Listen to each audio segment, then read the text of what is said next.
What's up, you guys? We're back. Welcome to the Heat and Color Podcast. This is our season finale. Yes. This is season 2, episode 10. And guess what? Later on, we got a surprise for y'all. But what you always say, let's get into some thangs. Period. So, we first want to say rest in peace for James Earl Jones. Yes. He passed the away. father of Lion King. And he used to play Darth Vader in the Star Wars episodes. Yeah, let's give a moment of silence for him.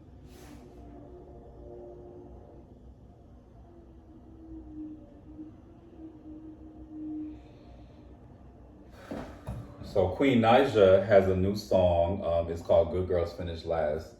I think it was a good song. I'm glad Queen Naija is back, and I'm glad she addressed a lot of the allegations with her and her past. She didn't really need to, but I'm glad she addressed them to, set the record straight. And I think that she should be able to move on and not have nobody on her case about it. Okay? Most definitely. What did you think of the song? It's different. Mm-hmm. She had like a new sound. And her fashion in this music is like really good, and she's channeling her old self from her old past musics to her new. It's like a new Naija. You know what I'm saying? Yeah, I agree.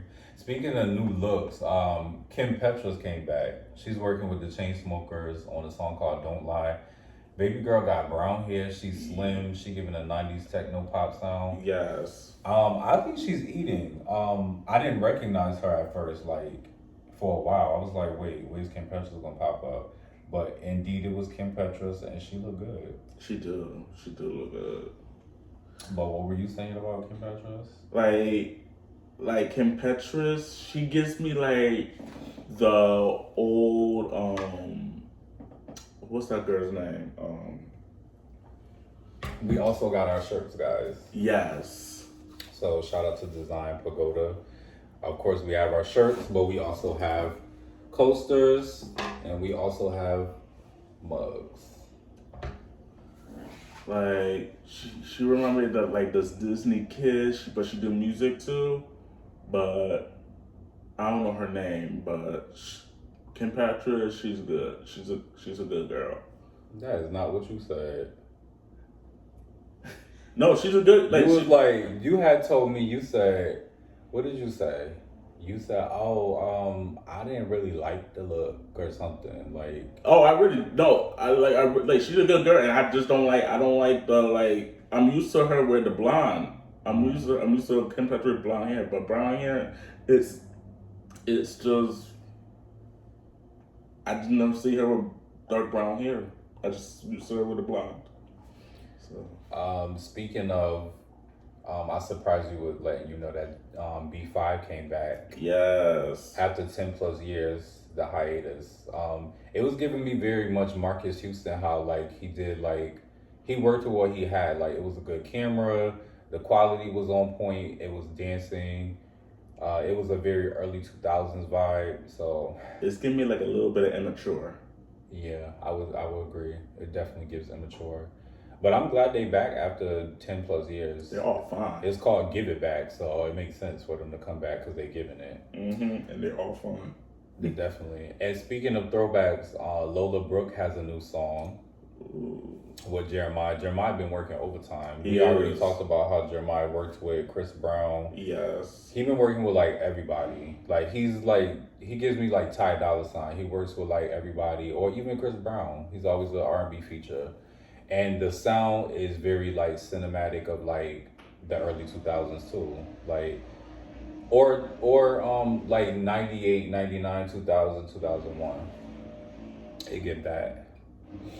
And then last week, Never Play came out. Yeah, with Megan Thee Stallion. Featuring RM from BTS. I gave it an 8. I just wish he was in the video. What would you say? I give it a 7, a 7.9.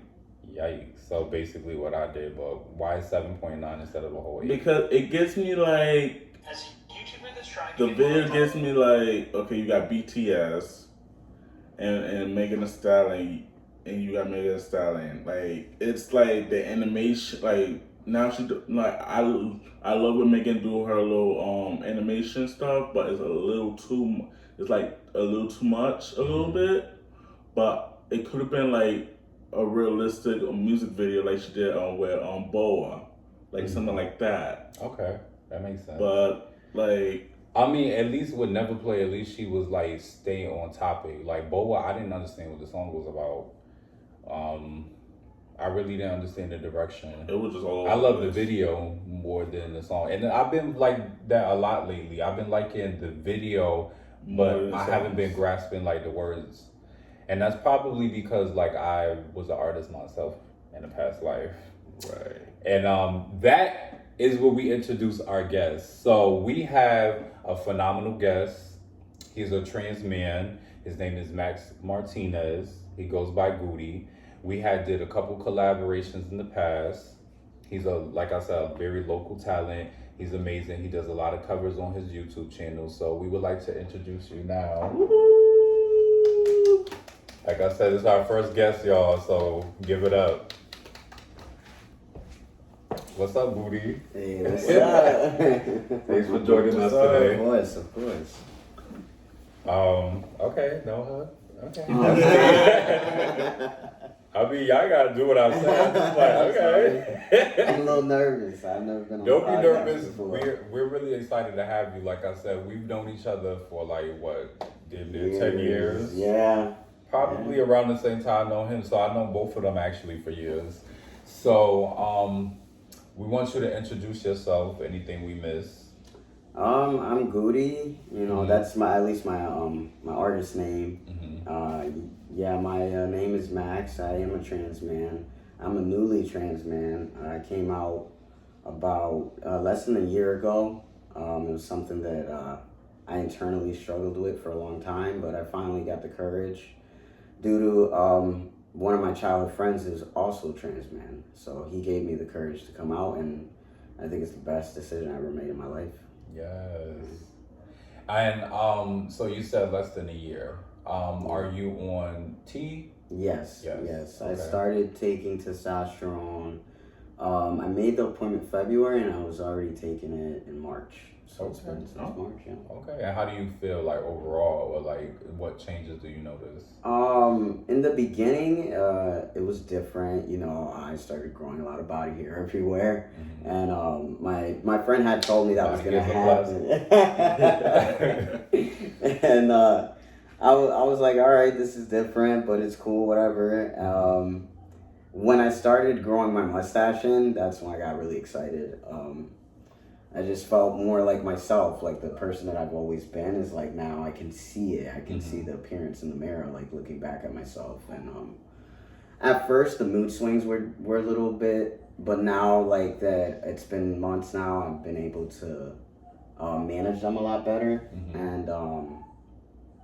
And yeah, it's been a journey, but like a lovely journey, you know, and all my friends are very supportive. My family, at first they were like a little shocked, you know, because I was very secretive. Like the only person who knew was me and my childhood friend. And so my mom got teary-eyed, but more of the fear of like people out in the world. Right. But I reassured her like it's a different world today, you know. And that's part of why I came out as well. You know, back when I was young, it was difficult to even be a lesbian. So, but you know, with was it Caitlyn Jenner, right? You know, to see that she was bold enough to come out and to see how much the acceptance has changed within the trans community, it's helped a lot with giving me that confidence to be who I am. Okay. What trans men do you resonate with? Because the trans men I know, like we actually have a trans man that follow our podcast. Really? Yes, and he has his own discussions on his channel. His name is Geo Fucks. For y'all that don't know, follow Geo Fucks. He actually gave us a shout out on one of our podcast episodes. And Geo Fox is a trans man that we look to because he talks about politics and he talks about like interracial, not interracial, intersex relationships because he actually is romantically interested in men or all creeds actually. So I believe he's poly but also pan. So which trans men do you look up to? If you mean like if I'm straight or like any and just like I because you say Caitlyn Jenner, but yes, personally that's as a trans man, yes. I don't remember his name, but there is a trans man that I follow on YouTube. Leif Ashley. No. That's why being crunched. Yeah. He fine. I just gotta put it out can't there. remember his name for the life of me, but I'm subscribed to him on my YouTube channel. And I found him because I looked up a lot of trans men because I wanted to feel confident coming out, and I kind of wanted to see how they did it and their process through it. And he's just very like, so he exercises a lot. You know, he already had top surgery, and he talks about his journey when he got top surgery. Does his name start with a P? No. Jeez, should I look at my subscriptions? Yeah, you can. Because I know I have him. I subscribe to him. You said trans men that go to the gym. Yeah, he's very fit, very, very fit. I want to be just as fit as he is, and but he put his whole journey throughout his YouTube channel, like when he started testosterone. Yes. Really? Yup. That's crazy, because I've never seen him before, but he popped up. Yes. So if you guys want to follow, say his name. What's his name? I'm Devin. Oh, Devin Spears. Yes, okay, Devin Spears. Yeah. So if you guys want to follow Devin Spears, you can find him on YouTube. How long you been watching him? Since I started actually. Okay. I watched him before I even got on T. So is it the nerves? That's why you couldn't. What do you mean? Forgot his name. No, I just couldn't. You're funny. I'm about to follow him right now. Nah, I wanted to see somebody else's journey first, and I watched his journey, and it boosted my confidence. So when I started testosterone, I wasn't so anxious, and I wasn't so nervous because I'd already seen how his journey on starting testosterone, and it gave me more of a sense of security when I started it. So and I've been following him ever since, and he's doing good. So I hope to like just be as confident and determined to be like embrace this part of me, just like he does. What was the most difficult part for you? Because from when I've known you, you've always been more masculine presenting, and you've always been a sweetheart. I want to let you know that you've always been a sweetheart. Thank you. Like, what was the most difficult part of transitioning from more of a masculine presenting woman to a trans man for you? Did I word that right? Yes, yes, you did. Okay. At first, I questioned how my personality would have to be, right? Because as a man, there comes a lot of stigma. So I thought I had to be tougher, or I had to not cry, or I couldn't just embrace the feminine side of me. Right. So I struggled with that first, and then, but I have my best friend.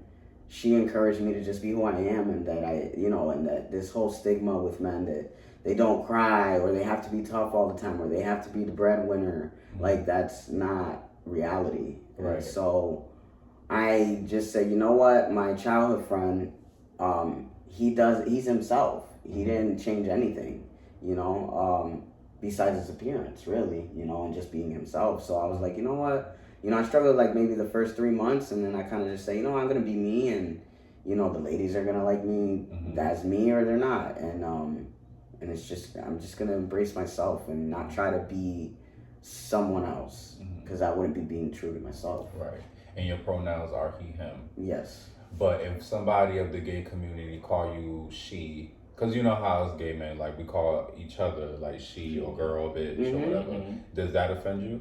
No, not at all. Like if that's it's just how you talk. You know what I Yeah. mean? I got a couple friends that are like that, and it doesn't bother me. I don't make it a big deal. That are like that. Yeah, no, you know what I mean. That just are like, hey, bitch. You know what I mean? And I'm like, yeah, I don't care. I'll do the same thing back. Like, what are you doing, bitch? You know what I mean? I don't care. It's when it comes to the pronouns, it's more if someone's doing it in a disrespectful way. Right. You know what I mean? Like purposely trying to get a rise out of me. And even then I won't react because like I don't want to give them the satisfaction of that. But I'll politely tell them, like, can you please, respect that my pronouns are he, him.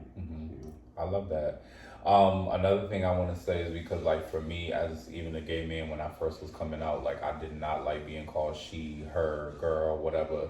And then, as getting older and we venture off into our 30s, the body start reacting a certain way, the frontal lobe drops, and we start thinking, like, you know what, a lot of stuff just is not going to phase us. Right. We getting too old to be worried about shit like that. Right. Exactly. Do you have any questions for him? Well, this girl?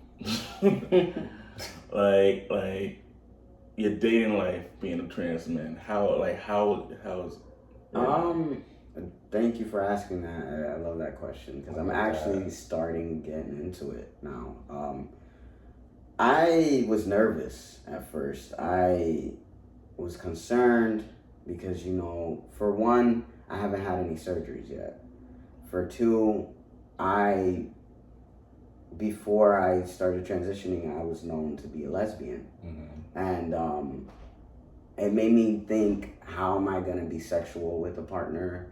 How do I have to come out anytime somebody flirts with me? And, because I didn't want to be that person that led someone on and then told them I'm trans and maybe that's not their cup of tea. Right. And so. Speaking of cup of tea, yes. We have a gift for you.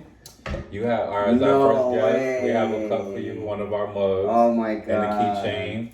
And this is from Silk Home Essentials. This is a wax melter. Oh my god! It's not an actual candle, but if you put it on top of like the candle melter, yeah, it'll melt, and it smells just like cinnamon rolls. Oh, you guys are so sweet. Come of course. Thank you so much. I appreciate you guys. Thank you. You're welcome.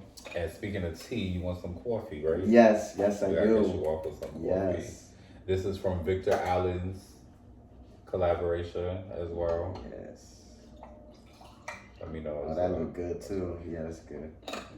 Yes. So you were saying about dating. Oh my god. Yes, dating. You can just put the so. If you want. And okay. this aside for you. Thank you. So, actually, at work recently, there was a situation, right? So, when our work schedules go up, our legal names are on there, right? And not everyone has to know, but there was this cute girl that started working at my job, and we were flirting, and so she wanted to see my schedule because she just wanted to know what days we worked together, and I knew that she wasn't gonna find Max on there, so I let it be though. I was like, fine. She knew what my hours were, so she saw the name, she pointed, and I was like, yeah, I'm a trans man, and she got quiet, and for the rest of the shift, she was pretty quiet, and until I saw her next shift, she was just chill. She didn't say nothing about it. She acted normal. I kept flirting. I got her number, and we texted about it, and she was like, she grew up very religious, but like that she definitely respects, my choices, and that wouldn't change anything. Yeah. So that opened the door to currently I have a date on Monday with a girl that I like. Yeah, she's a good friend, right? And we both aren't looking for anything romantically yet, but like, there's some attraction there. Sometimes that's where it starts, Right, and even then, like, we're just going out for lunch, like, it's nothing crazy, but like, it gave me the confidence to be like, you know what, go for it, right? Yeah. What's the problem? Why not? If they say no, whatever, like, you know what I'm saying? Like, I'm at that point where like I've been through some stuff in my past with some exes, and for a long time I haven't dated. I don't think I've even ever taken a girl on a date, to be quite honest. And I'm at that point now where like I'm not ready to get in a relationship, but I'm ready to like be confident in myself and Test the waters. yes, you know what I mean, and just kind of have fun and like see where things go. Very water sign. Right, Pisces. Yeah, we're gonna get into zodiac sign stuff at some point, probably in the podcast, or we could just do it right now. I am a Pisces Aries. My birthday is March 22nd. Your birthday? March 7th. I am a Pisces. I'm not sure of my other sign yet, but we're gonna find out. We are going to get into some I'm a things. Cancer, so I'm a water sign. Yes, look at that. All 3 water The signs. crab, yes. Let's go. We could call ourselves the seafood boil. Yeah. Yes. And then we also all 3 are Caribbean too. I'm St. Lucian, Puerto Rican. I'm Puerto Rican. I'm Guyanese and Jamaican. Let's Here we go. And then we have like, we look like the 3 Musketeers too. Yeah, like, look at all us. shades Yep. of the melanin, period. Is there anything else you want to ask too? Let me see. That's a good question, by the way. Like, what's from being a trans man? Like, what's like good? Do you take like any good jobs or anything that? Well, like, how is it like applying to jobs and things like that? applying to jobs. Yeah, so I've learned every time I do have an interview, I have to let them know that I'm trans, so that they can properly call me by my preferred name. And for the most part, like, they're very kind about it. And like the first job I got when I told them I was trans, it was Taco Bell in Torrington, Connecticut. And they were completely cool with it. Like, she told all the coworkers to respect my pronouns. Nobody ever called me out of my name, and they were sweet. And so I ended up moving out of Torrington and going back to East Hartford, and I had to transfer from one Taco Bell to another. And it was different because the respect wasn't the same, you know?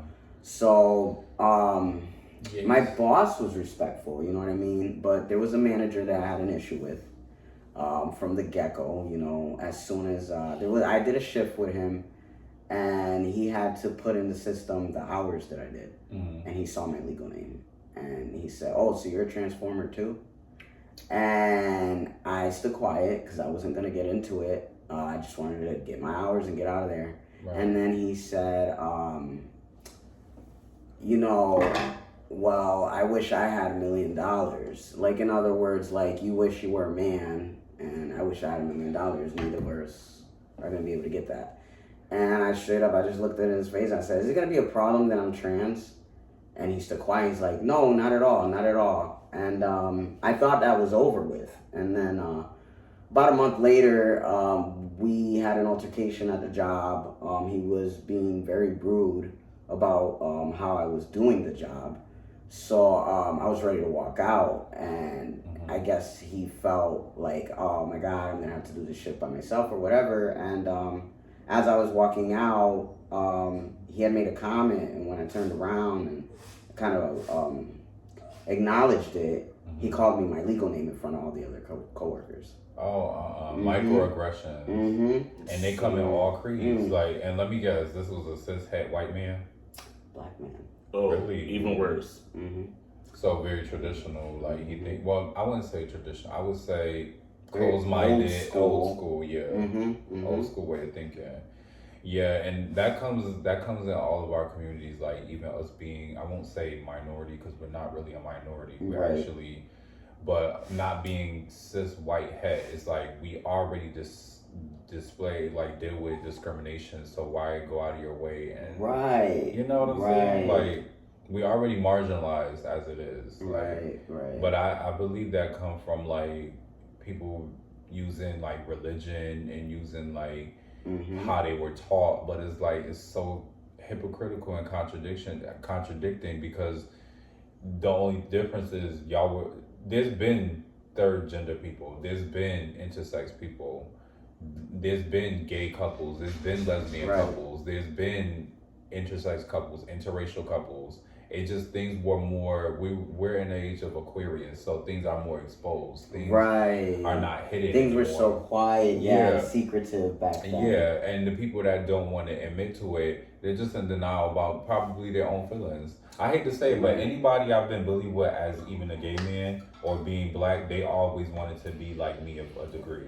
I'm sorry. They wanted to be gay, they wanted to be black, they wanted to be male, they wanted to be whatever. Like it's too much envy. And envy and jealousy comes in so many forms. Like what we don't realize is that people don't have to just be jealous of because you have a pair of sneakers. Like it goes deeper than that. People can be jealous of your energy, your aura, your vibe, like how people love you. Like it goes so deep. I was having a conversation with my sister about that yesterday, actually.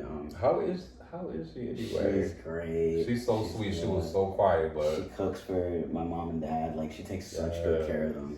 Yes. Love that. She's great. She's great. I love her so much. She's 27. Wow. Remember her? She's so young. She was a baby. That's why she was so quiet. Mm-hmm. Is she dating? She not dating right now. She's the learning how girl. the inside and the loving herself, because she was with someone for 3 years, and it just didn't. It ended very toxic. Yeah. So I'm very proud of her, because she's been single for a while now, and she's just working on herself and trying to get her life in order, and she's doing a really good job, and I'm proud of her. Yeah. And in the meantime, still taking care of mom and dad. You know, my dad works a lot. He just got a CDL. My father has that too. Yeah. What is it with like Caribbean men always have a truck driver? Yeah, I know, right? Or even if you want me to get the truck driver license. Or even if it's like white men, they like hake or no shade, like they always like they live more of the country lifestyle. Oh, like the rednecks. Yeah, I didn't want to use that word, but yeah, basically. And he's like, fuck it. Right, or they're like Italian or Mediterranean. Right. CBS make a good lot of money. Oh yeah. CBL, you said CBS. My dad just bought a house, so that's why he got yeah. his CDL. Yes. Yeah. So is it a touchy subject to talk about your parents? No, not at all. Okay, they're doing good. Yes. My father, if we want to get into that conversation, my father has 9 years clean. Good. Yes. Yeah. Being sober is very important.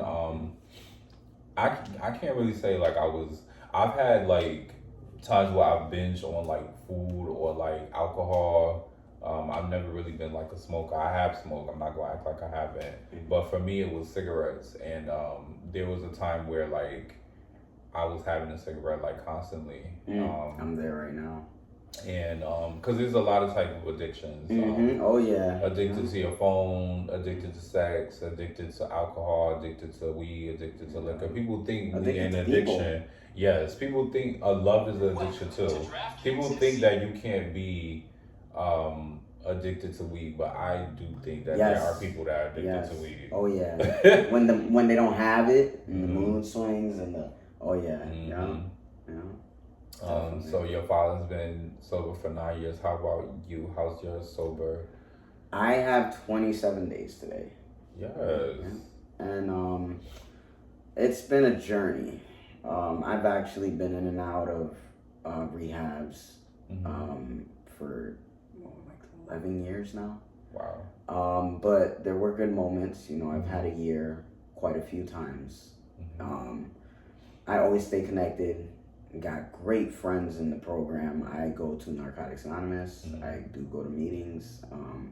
Very important for me, because this addict, I just can't do without. I need the support. It's like they say in the rooms, one addict helping another is without parallel. One who understands the other is, when I'm going through a rough time and I feel like picking up a drug, I can call and they can remind me why I shouldn't. And I remember going to a meeting with you. I forgot how many years ago it was, but I think after we went to the meeting, I think we went to Kizomba class, the dance class. I remember that. That was good. That was fun. Yeah, and I think we had got Chinese food before that. That used to be my addiction, low key. I think both of y'all know. Like, you can like really persuade me with just like Chinese food and like a good conversation back then. Yes. And that was in a lot of ways. So I'm glad I learned and grew up from that too, because that stuff is good, but it's very greasy. How they Fast serve food it. in general. Like, don't get me wrong, I love my job. You know, I work for Taco Bell, but like, I try so hard because there's food and I'm allowed to eat. You know, Always unlimited food. Well, not unlimited items. One meal per shift. But that's still better than. Yeah, like other places they like. Mickey stealing. Mickey D's. You get fired. Yeah, like how am I supposed to work here? I can't try the new items. I have to pay full price. Like, no, we get 50% off. The team members do, and the managers get free. Okay, and you're a manager. I'm a team member, but we're not gonna. You're a manager in my boss eyes. loves me. You're a manager in my eyes. And I work hard, so thank you. And I'm you actually work working. full-time. I'm thinking about. I've been talking to my boss about becoming a manager, but I don't know because I need more pay and I need more hours. So I'm thinking about switching jobs. But for right now, like I've been working with Taco Bell for 7 months now. Okay. And it's always good to have anything that you're consistently. Yeah, they've been real good to me. You know, like. I was supposed to have top surgery. Unfortunately, with some things going on in my personal life, I can't. So, but when I told them that I was having surgery and that I might be out for a month, they were completely fine with it. All I needed was a doctor's note, and they weren't gonna be like, "Well, you can't have your job back," you know, none of that. They actually like they love me and they appreciate their workers. Is what I could say. Like that incident with that guy, he got fired after that. Oh, they fired I was waiting for like a follow up on that. Yes, they I just didn't want to fired interrupt him. you, but I was pissed. I was fuming inside. They fired him. I went to HR. I did everything the right way. Like I ain't gonna lie, the old Hartford in me, I wanted to punch him in the face. You know, it was just like out of line. Of course, because the North End in me was rooting for you to do it. But I walked out, called HR right away. And they got back to me, and they spoke with MD, which is the area coach. And yeah, when I came back to work, I even took a couple days off, and they were like, "You're not fired. You're completely fine. We understand with the situation. We're very sorry on his part." And when I came back, he was on the schedule. He was gone. Wow. Yeah. They handled that real quick. And that's why I love my job. He's too grown. And he was a manager to top it all off. Right. You know what I mean? Like we shouldn't even be discussing anything personal. Right. And what I loved the most was the coworkers who heard my legal name. When I came back to work, they did not call me out of my name.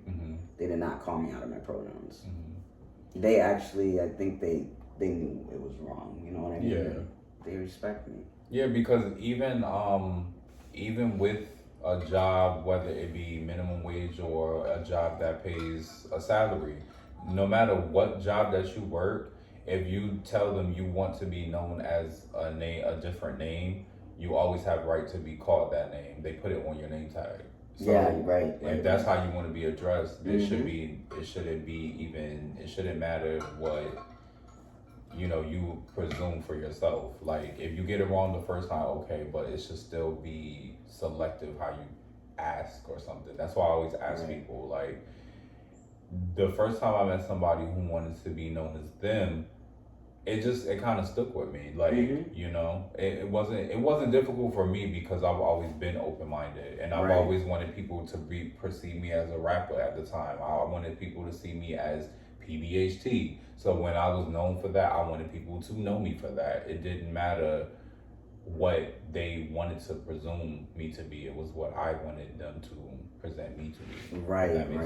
Like my artist named Goody. Yeah, I completely understand that. Yes. And speaking of, we have a song that we did that went viral, and like, what was your experience with even like getting to that point? Like, I remember when we met. I'll start off real quick. I came to your territory, your quadrant, and we got my town. We got really acquainted really quickly. I just poured my passion out, and then from there we kept in touch. We kept doing social media. We was introducing each other to our love lives, and then when it came time to do some music, you followed through, I followed through. Yeah, We did our part right, and we encouraged each other. So what was that like when we did our first music video together? Oh my God. First of all, I was excited. I was like, wow, like, I always dreamed about recording music. So at that time, it was my first time even being in a studio. And I didn't care. You know, our friend Gabe, he had it in his porch and stuff. But like, it was a freaking mic and it was audio, and it turned into a beautiful track that me and you made. Lyrics from our hands onto a pen, onto a piece of paper. You know what I'm saying? From word to us, word. like, Yep. From the heart. All we did was encourage each other. We didn't try to like ghostwrite for each other. We let each other express ourselves. That's why we've always had this type of relationship where it's been like easy for us to be like, well, this is who you are. Like, it ain't no like even him, like he's known me to be a little bit more flamboyant, like back and forth, but I've always had I've never fluctuated my voice, tried to force myself to sound deeper. It just always had a deeper. You just always, you gonna be you. Yeah. Remember I was like, when I had came over, I had like my duffel bag and I was dressed to the nines, and I was like, see, this is how I am. But it was just like to play on myself, but that's really me. Yeah, I remember, Oh my God, I remember that day like it was yesterday. It was a good time. And your family has always been respectful of me. Like, your mom be wanting to know every little thing about me, but you know, I love your mom, Miss Gemini. She's, oh my God, my mom is such. I am so blessed, like, to have the parents I have. Very grateful.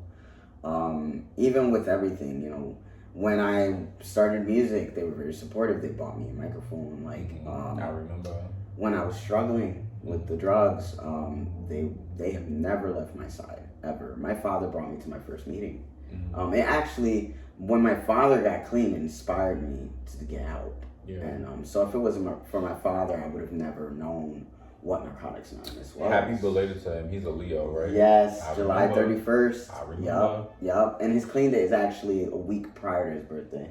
That part. Yeah. So it's 2 birthdays in 1 month. Yes. Also, Sean's mother is a Leo too. Nice. She's the 28th. July 28th. And my memory. And then my dad's is July 20th. He's a Leo too. 3rd. Oh, both Leos? Nice. And your mom is a Gemini. Yep. So Gemini and a Leo. I know that experience to always work. I have a lot of Gemini in my chart, and I've always attracted men that have like Leo in their chart. And a couple that I like to watch a lot, Dustin and Robert, they're Gemini and Leo, sun sign. And then I've met a couple other couples, Gemini and Leo, especially gay couples, and I was just like, I guess that combination just always works. Yeah, it works. And that my parents are literally a month apart, so like, it just works. Their birthdays are a month apart. Yeah, how about same age too. Yeah. Oh, see. Yeah. I love that. Dating somebody my age, oh child. Because I've been going to, what I've been doing consistently is going to therapy for a year.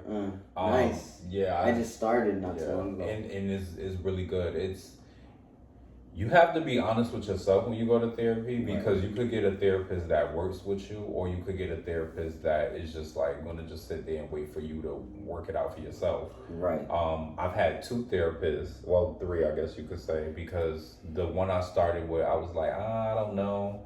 Come to find out, she transferred to a different job. So then I was in like, I was in airplane mode with what I would do. So I was just focused on the things that I like to do for myself. And then when I started to go into therapy again, I had one person I met with, and they were a temp. And then I worked with this lady I've been going to for a few months now. Nice. And it's like a different perspective, because the other one, I would vent to her and she would just kind of like listen and encourage me. But then the one that I have now, she's very like, she's more direct with me. Instead of me being the persuasive one, this one is more like, but you gotta make that work. You can't just, and I think I needed that then, but I have it now. So that's why I would tell people, the first 2 times is not just gonna cure you. You have to actually go, it's work. Like like anything in life, right? Like, it's worth it when you put the work into it. You'll get results. you gotta push yourself, you know. And That part. but at the same time, take your time. You know what I mean? I've had quite a few therapists. I've actually done trauma therapy as well. And actually, I found out through another trauma therapy therapist that the first time I did trauma therapy was the wrong way they did it. Because I was for years, I didn't go back. I was like, I do not want to do EMDR. What's It triggered EMDR me. for who those don't know? So EMDR is it's a type of trauma therapy where they use a couple different things. They have this stance that it's kind of like a laser beam, and it'll go back and forth when they do it with the eye movements. And they'll have you describe, but not in detail, the trauma. And then the more that you see that going back and forth, it's so that it kind of like replaces that memory in your mind to where you almost don't even remember it anymore. It covers, like when you go, like I did it, it worked. So it's like triggering a hypnosis? Yes, yes. And then another way, which was the first time I went, they had me close my eyes, and they had these like two things they would put in my hand that vibrated. And then they would talk to me through the memory and tell me to talk through the memory. And it wasn't the equipment that was wrong, it was what the trauma therapist did was wrong. She had me go into detail, like relive the trauma. So that by the time I left her office, I was a mess. Yeah. And it actually at that time, And that's from the it made first me visit? relapse. Yeah. Yes. And so when I described that to the trauma therapist that I had last year, she said, "Oh my God, no wonder you haven't come back to EMDR." She was like, "That is completely the wrong way. She shouldn't have had you relive it." She said, "We talk about it, but we just talk about it on a surface level, and then we do the therapy, and then you replace that memory with a better one." Right. She's like, "You're not supposed to go into detail and relive it, Right. because that's just re-traumatizing you." Right. So, Especially on first visit, I would think it would take oh my some time. God, oh my Like God. I've been going to therapy for a year, and for me, it's just about talking, getting it out to somebody consistently. It's not about reliving. It's talking about every detail of the situation that happened to me, because I feel like in my predicament where I'm at in my life, it would just resurface it, and it would be too soon for me to just be like, okay, now thanks for your 30 minutes to an hour. Now you gotta go leave and then get home, and then you have all day to think about no. Exactly. Yep. And then there's people that go to therapy every day, multiple times a week, or once every 2 weeks, or once a month. If you want to discuss the schedule, or like how often you go to therapy. I go once a week. Okay. Yep. And even then, like if I couldn't wait until that day of the week and I really needed to see her, like she's on call. Sir, did you have therapy today? I do have therapy. Okay, later today. Later today. Okay, we're not interrupting your schedule. No. Okay. Therapy ain't until like 1 in the afternoon. Okay. We're all set. Okay. Yeah. Okay.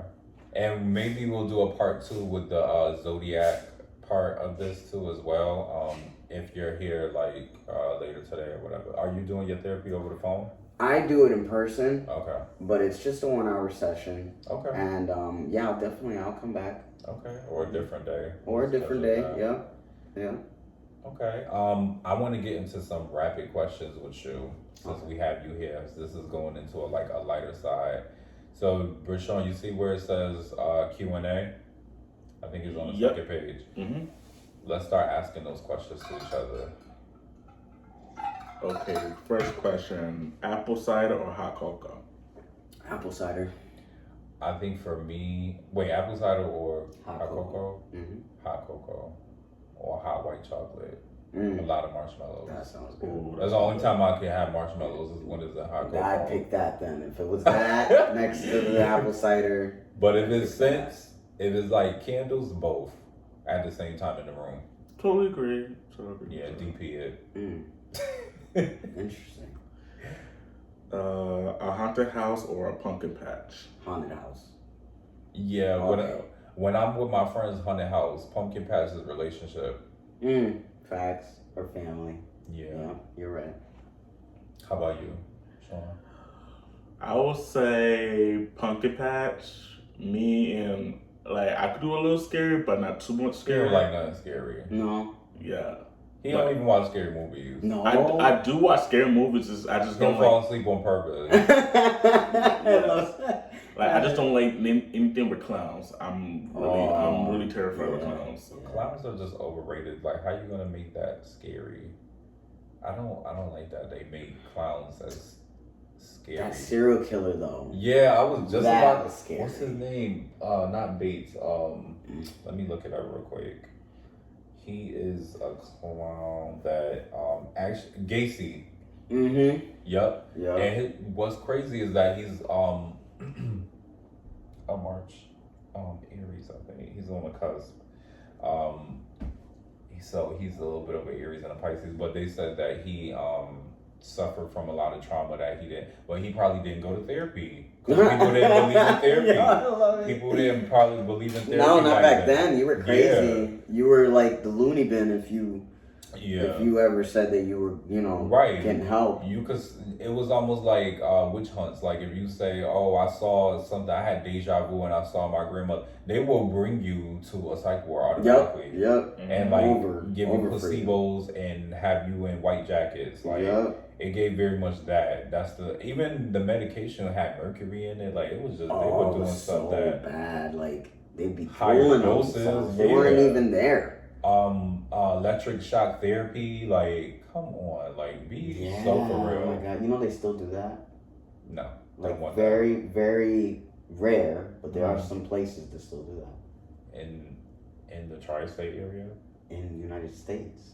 Like which part of the U.S. I don't know, but I know they still do it. It's very not rare. my part. I won't be going to that. Nah, I wouldn't. I ain't if gonna do anybody it. tell me that they doing I ain't doing it. But I'm saying like suggest they not. They've shut down places like that, but like they're still very rare that like they still do that shit. That's crazy, right? Yeah. What's the next? It shouldn't even be legal. Oh, right. Candy apple or candy corn? Candy apple. Yeah, candy apple. I'm not a big fan of candy corn. Only if it's gummy. I had candy corn gummy and that was good. Candy apple. Candy apple sounds good. Don't it? A sweater or a flannel? Sweater. I love sweaters. I love that it's sweater weather. I love sweaters. Sweater weather. Oh, my two favorite movies: Hocus Pocus or Halloween Town. Hocus Pocus. All day, every day. Sunny cold days or rainy cold nights? Rainy cold nights. I'll say rainy cold nights. Rainy days, period. Like I automatically go into that phase of like the soup, the hot food with the good movie. If I can't cuddle, then I got a pillow. Right. I love falling asleep sometimes to the rain too. I wish I could. I just like to stay up and listen and smell it. Yeah. Yeah, I'm pluviophile. That's like really like a lover of the rain. It can be a grounding technique too. Yeah, it can be. I haven't done that in a while. Hay rides or corn maze? Corn maze. Hay rides, corn maze. I'm not trying to get lost. I love puzzles. I don't know. I'm just right? I'm a puzzly kind of person. I like hay rides. I've been on a couple hay rides. The only thing with hay rides is that you have to be warm because it's so open. Like you're in an open open wagon when they bring you, which is part of a pumpkin patch too. The hay rides are part of a pumpkin patch? Yeah, like they have the pumpkin patch on the side, but they send you on the hay rides in the wagon. The ones I've been on. Okay. Yeah, That's those cool. ones. And it's cold. They have one of those here? You need a sweater. I forgot where I was, but I was in somewhere in Connecticut. Yeah. But I was in the Hick towns. The sticks. Pumpkin carvings or paint pumpkins? Pumpkin carvings. It depends on my mood. Because I'll either way, as long as I have a pumpkin. I like pumpkin carvings because it's therapeutic for me. Yeah, I'm so mixy. I always got to be light in the middle, but it's true because I can carve it and then turn around and do some designs with the painting. Yeah, that's cool. Spice candles, caramel candles or vanilla candles? Vanilla candles. Vanilla candles. It's between it's between the spice candles and the vanilla candles because I like both the smells. Yeah, if you put all three of them in 3 different rooms or in the same room, I would love that. That just do something for me. I'd be like, oh, fall's here. I get into my Ariana Grande mood with the long sweater, like. It's just I love coziness. Even if in the summertime and we're being cozy, like give me a little tank top and some shorts or whatever, like. Wasn't one of the questions dress? Oh, okay. Oh yeah, the last one is dress up or dress down. No, dress up or don't dress up.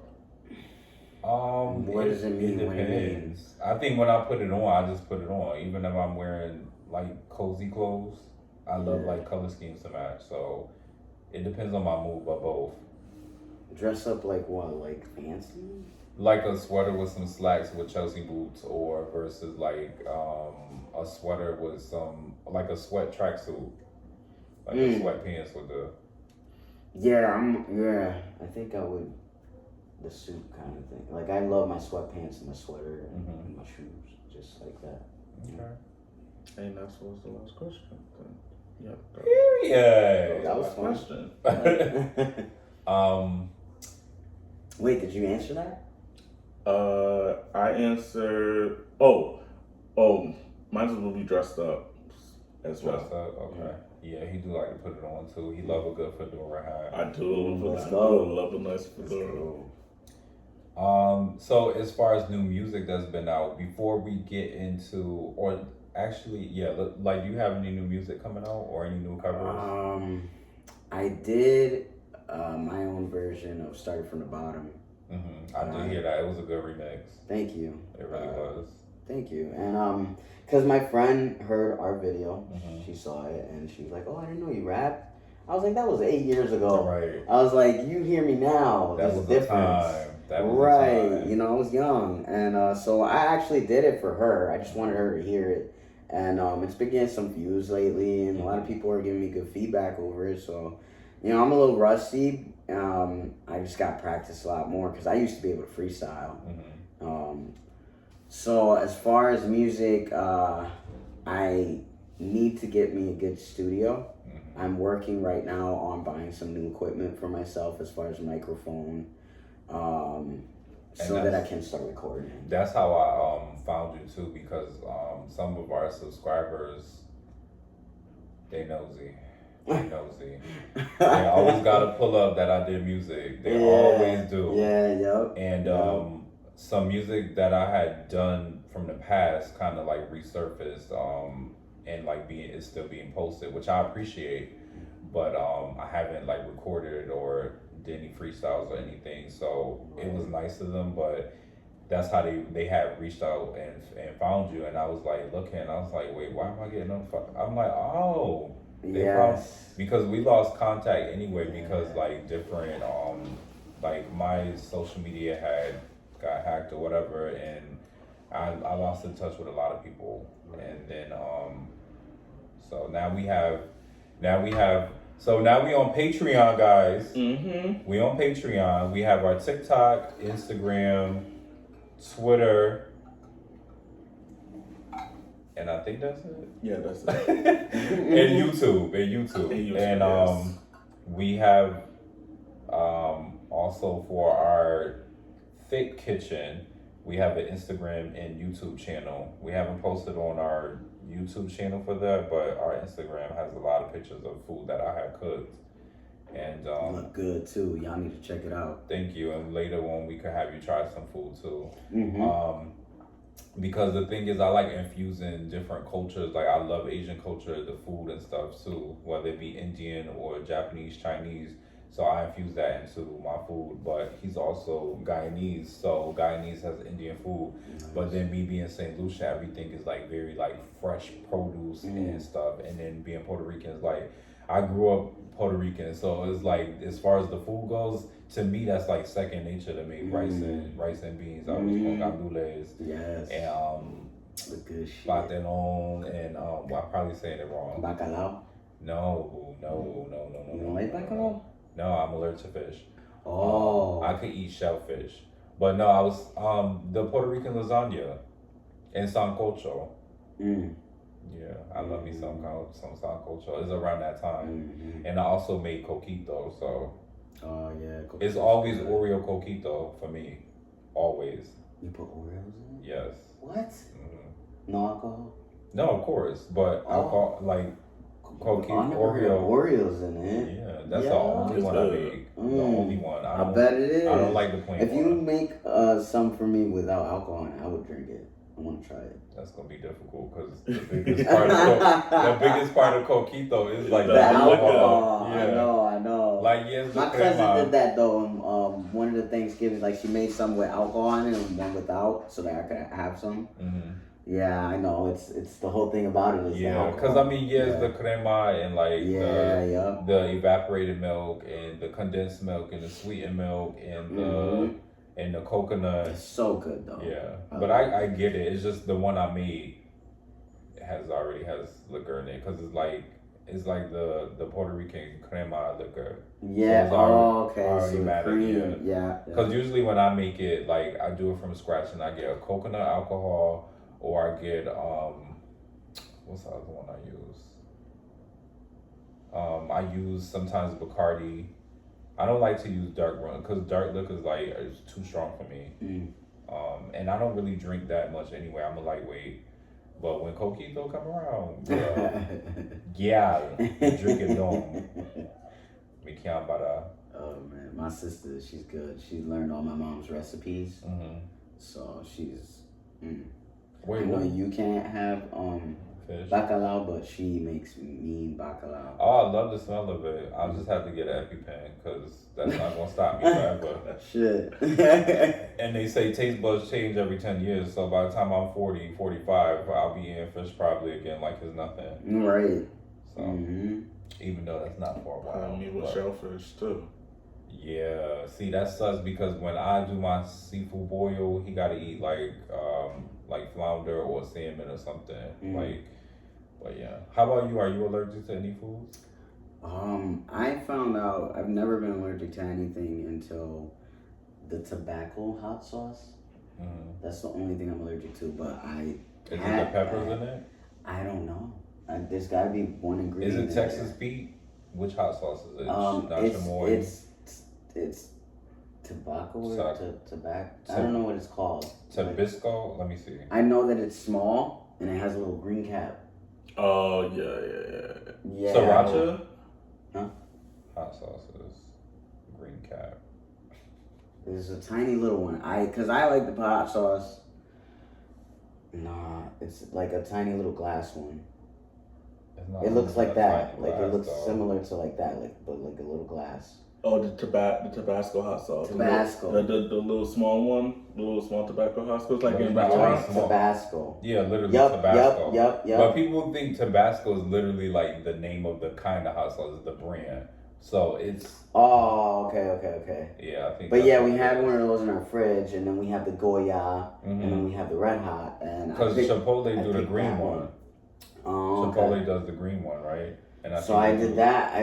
It looks like that one. So I think it's the regular classic one. Okay. And it's probably the kind of pepper they use. I love fried egg sandwiches. I do. Oh yes. Especially when the egg is like a little runny. Yes. Yes. Yep. With some rice. I like to put turkey and Vermont cheddar cheese, yellow cheese on it. Yeah. And so sometimes I want a little spice, so I went and put that hot sauce, and my freaking throat swelled up in the back, and I was like, oh, this has never happened before. I hate when that happens. And I was like, okay, so clearly I'm allergic, so I just stopped. It's always best when it's like only a little bit, and you just tried it. Like I'm allergic to dry nuts, so if I eat dry almonds or dry walnuts or something by itself, I can't eat it. And the same thing with tuna, but I love tuna macaroni salad. But that's only because you put a little bit of tuna in it. Right. It's not excessive. Yeah. And like you said, I create something out of nothing all the time when I make food. You do, and it's always good. Thank you, I appreciate it. But Sean be cooking too, though. I'd be cooking His too. thing is spaghetti. Like, what's your favorite dish that you make? Damn, there's a whole bunch, but my most is like curry chicken or jerk chicken. I made jerk chicken a couple times. I do like his jerk chicken. I recently made my homemade chili. I do love his chili too. I don't know why, but I feel like chili is so tedious to me. I don't even like chili, but I'll try your chili. If Domino said he likes your chili, I mix two meats. I mix turkey ground and beef ground. You know why I didn't get it down pat? Because when you make chili, it's like you have to have the mix or the seasoning. And when I was growing up, like I had it one time that had too much of that, and I was like turned off. But the way you do your chili, like you incorporate things I like to do, like when I do multiple beans and like less of the seasoning, but more of the meat and the vegetables, and it's more like liquidy but thick at the same time. If that makes sense. I think that's what a lot of chili is missing. Some people's chili is too thick. Some people's chili is too thin or too runny. Yes, and I don't like that. Me neither. I like it right in the middle. Well, if you ever make it, I'd like to try it. I like to make tuna macaroni salad. Oh yes, a lot. It's so tedious, but it's just what I love to do. And I also like to make Asian infused food. So like, I'll make my chicken more like sweet. I'll make it baked. I love using sesame seeds. I love a lot of vegetables with stir fry. I love noodles. Oh my god, like spaghetti noodles, Alfredo. Linguine. I make seafood boil from scratch, and I make good spaghetti. I make some good spaghetti too. Y'all getting me hungry. The only thing no shade, I don't like too much tomato paste. It's too heavy and it sticks to me too much. So no shade, but when I get him to make it, I like when he make it without the tomato paste because he likes to use tomato paste. Yeah, I do. But I be like, oh, there's no tomato paste, but you can still make it. I be like, yeah, you can still make it. When I make, sometimes I do it without the tomato paste, but I use the the meat sauce instead of the. I don't like regular tomato sauce because it irritates the hell out of me. We would love a branded with a jar of tomato, like a tomato jar company. That would be lit. That would be lit. Yeah. Because that's another thing. We do get brand deals. We do get sponsors. Nice. A lot of times people send us products to review. Or they have. Yeah. Yeah, I'm really proud of you, yo. Thank you. It's a beautiful thing to see you just prospering and successful. Yeah, still growing. Sometimes I feel like I need 4 or 5 gigs just to keep up, but yeah. And that's the thing with music. It was just like I was already going in multiple directions, and it started to feel like it was never about my creativity with the music. Like it was shown that way, but behind the scenes was always multiple directions. So I said, well, might as well just do other stuff like entertainment, like put my voice out there. Even with our podcast, we talk about everything. We're scattered all over the place, but I like to talk like that. Yeah, why not? Like, there's so much things to talk about. You know what I mean? Why limit yourself? Erratic realness. Any other questions? Oh, new music that's coming out. So I see Doechii and Katy Perry have a new song out. They presented it on the VMAs. It was given. It was different. Did you see Camila Cabello? Yeah, I remember. Wasn't feeling it? No, I don't remember seeing it. Oh. Her outfit to me was like kind of simple. I think it was like more gothic. Yeah. She said she's having a funeral for her past, present, and future. Oh. Okay. There was a symbol to it. Okay, I get that because everybody was. I didn't really understand. Like a lot of people outfits was giving me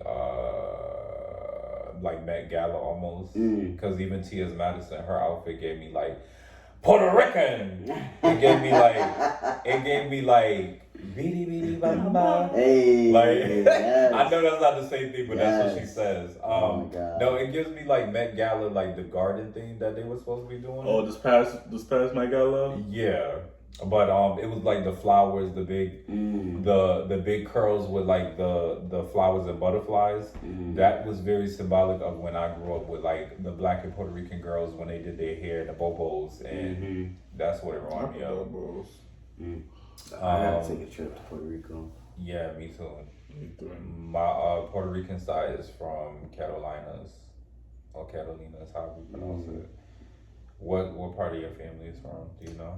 I think my mom's from Ponce. Yeah, She was born in Puerto Rico. My dad was born in New York. What part of New York, Queen? I don't remember. I never remember if it was Brooklyn or Bronx. Okay. It was one of those two though. Yeah, Brooklyn was so different back then. But what I liked about the different boroughs, like Queens to me is very like, even when Nikki talk about it, Queens is very more uppity. Like the part I went to is where the first time I tried White Castle. Like it was in Queens. I don't know if it's all just in Queens, but it was in Queens. So that borough to me where I was by the Queens Mall. They have like one of the biggest malls in New York. And people were really nice. I'm like walking, listening to like a trans woman, like that rap, Miss Boogie. I'm literally listening to her song called Discipline, and it's playing on my phone out loud. And I'm walking down the street. I think I just left my hotel, and I was like headed. I don't know where I was headed. I was just walking to get food or something. And this guy that was in the church, he was like, "Oh, you should join our church. We're not closed-minded. You would love it," or something like that. I think he was hitting on me, but I just found it cool because I'm like, I was minding my own business, and somebody comes to me. They didn't say, "Oh, you need to change" or anything. They just right. So to me, it's like safe like that. Brooklyn gave me very much. Brooklyn's gentrified now, but back then they've been known for like that's where hip hop started. So it was more like misogynistic and not as inclusive. Now it's more inclusive than it was, but that's why I first started getting like my nails done. I was on Broadway, and then I met cool people over there too, because I was staying by the Red Lions Hotel, so I was meeting a lot of people in that area. The Bronx is segregated. Like the South Side is very Dominican, Puerto Rican. The North Side is very African and Caribbean. Like Harvard. Yes, very much. And I had a friend that was from Georgia that was living in the North Bronx, and he had a fully furnished basement apartment. It was very New York. And I wanted like African food. He lived by White Plains, but not the town, the area, the avenue or something. So, and Kennedy Fried Chicken was open 24 hours all day that night. But New York, I love New York. New York is like a second or third and fourth home to me. But living there is just like I've never been like I've driven past in a Peter Pan bus, but like I never like stopped and like actually like checked out New York. And I'm dying to do that. Like I don't network on the level that I do in Connecticut like I do in New York, but I always bring it back with me. Like people always be like, "Are you from New York?" People in New York ask me what borough I'm from. Really? Yeah, I'm like, I'm not from New York. That's crazy. But what's a place you like to visit or have visited? I've been to Virginia. I went out there to see a friend that I had met online, and it was nice. You know, we hung around, we took the bus to certain spots, and it was cool because that was my first time like traveling out of Connecticut by myself. Yeah. And I was like maybe 21, 20 years old. It was a good time. But like I haven't traveled yet as much as I would like to. Like my next step is California. Just because obvious reasons. I love music and I want to kind of see like, you know, the stars on the wall. The walk of fame. Yup. And I kind of just want to, there's actually an artist out there named Killboy. She's really, really good, and she inspires me a lot. And I want to see her perform and meet her, like do a meet and greet. So yeah, I have her on my channel, and you know, and she's very like, she responds to her fans. So, I love that. Yeah, and she's mad cool, mad down to earth, and her music is great. And she actually like she'll make videos to help out other artists. Oh, like Cameo. Yeah, and like tell you like what kind of equipment to buy and what's best in this, you know, and all that stuff. So yeah, she's pretty awesome, man. Yeah, the overall cologne smell good. I don't know what you're wearing. Thank you. It smells really good. Thank you. My mom had like a whole bunch. You know, my mom used to sell stuff online. She still does. She had like a whole box, and she's like, "Pick whatever you want." I was like, "Don't tell me twice." Like, and see, that's what I'm saying. Like every time I meet people, they're doing something opposite than me, but I've never knew how to incorporate it into like what I'm already doing. That's why I think I like the podcast more, because we promote brands on our channel. So it'd be nice to like take pictures with it or whatever the case. It would be nice, or to try some products, like, oh yeah, because we do that on here. We do mukbangs. People don't even realize that we're like a podcast that talk about stuff, because we're like constantly like promoting companies and like eating. People think that we a couple still, and our thing literally says two friends that like to kiki. I ain't gonna lie, I thought you guys were a couple. It's just because we just so laid back with it, like, you know, like we don't have like it's not like we're sitting here with the big bulky mics and like we have one topic that we talk about for 3 hours. I love this whole like couch thing too, you know. It's like so like this relaxing. is our normal way, but because we have a guest, we want to make it more of enough space, because we only had 2 great chairs, so that would have been like one half me and you, one half me, you and him. Right. So, speaking of collaborations, Paris Hilton has a song with Meg Thee Stallion called "The Bad Bitch Anthem," I believe. I liked it because I'm glad Paris Hilton's still doing music. But I didn't know she did music. She does. Stars Are Blind was one of her first songs that I heard that was really good. Speaking of stars, is really good. She sings really well, and she's a DJ in Ibiza, I believe. She's like a big DJ, a big time DJ. Yeah. And she's a brand ambassador for Hilton still. Yeah. But the only thing Meg wasn't in the music video, and I think it's because she was probably in Japan still. Because you know she have a song Okane Kasegu Watashi wa Sta. So that got really popular. That song. Right? That resonated with me. First of all, the piano, because Meg's piano was my shit. And then when I used to rap and do music, I used to love having like that old school sound with piano or like percussion or drums. I used to love that. You guys, I used to always do that. I used to always have that. That's why I used to do remixes. What did you think about the song and video? Because it's popped up as an ad too before multiple times for Sean. The video. Well, the video was good. I was a little bummed that Megan was not even in it. That's where I'm a little bummed, because it would look nice if she was in it. Paris looked good. Like always, she always looked good, and they were just having fun. She was having fun, so the video gets me like probably like an 8.8. Okay, I say a 9, but it would be a 10 if Megan was in it. Michaela J has a song called Green Light, which we really love, but she did it over in Spanish and it's called La Lu. I don't know why she didn't call it Verde Lu, or because it's called Green Light. It's just called The Light. Yeah. But she did you heard it? No, but I know what she's La Lu is just the light. It's not. I don't know why she didn't call it Verde.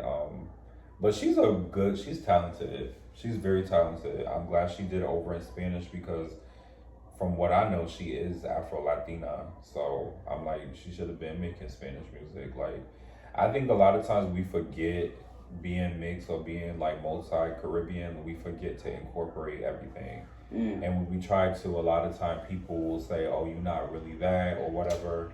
I dealt with that stigma a lot because I'm part Puerto Rican. So I always had to, or I was told I had to prove myself. And I'm like, I mean, I can't change my blood. It's there. Like, even if I never learn Spanish or say anything Spanish or never incorporate it, it's not going to change the fact that I am. Right, exactly. Or that I'm Puerto Rican. Right.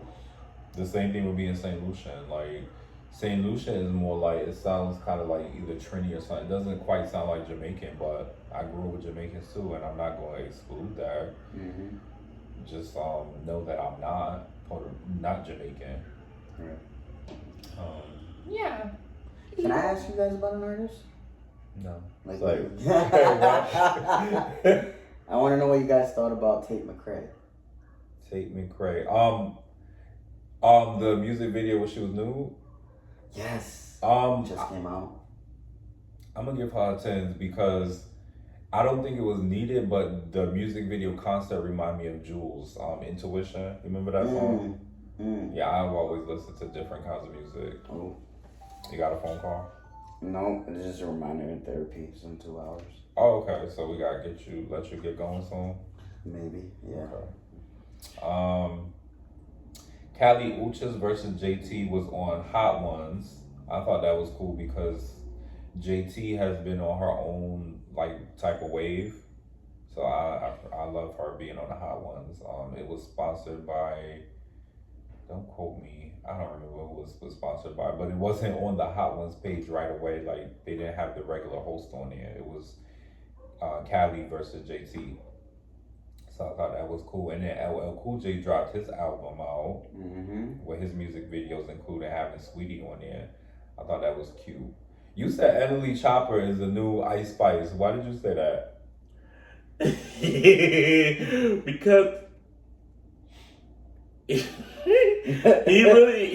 technically really is like he doing all these crazy shit going on right now. Like you in the LGBT community acting like a damn fool, and like technically you like if you was in the LGBT community you would have been like. I'm gonna put August Alsina in this category, but